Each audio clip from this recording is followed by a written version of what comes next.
Hey everybody, what is going on? I hope you guys are all doing well, and welcome to another tutorial video. In this video, I'll be explaining to you guys how you can view the speed on Google Maps. So let's get right into it. Now, speed is only available, or speed measurement is only available on mobile platforms simply because they are what's used for direct navigation, and you can measure them while they are moving. And for the PCs, it is not available because PCs are stationary, and so you cannot calculate the average speed based on their position. Which is exactly what this uses. It just calculates the distance between 2 points and how fast you arrive between them, and that gives you an estimate of the speed.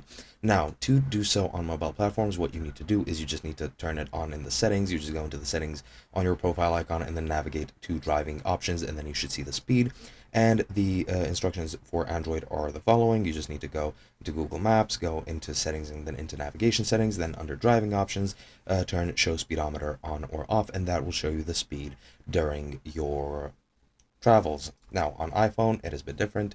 You go into settings and navigation, and then under map display, you just turn show speedometer on or off, and that is pretty much it. Now, as I mentioned, it is not available on PC, of course, because it is stationary, so you only have the options for Android and iOS. So even if you have a laptop, for example, which is technically mobile, you cannot measure the speed using it since it is not available on the web version.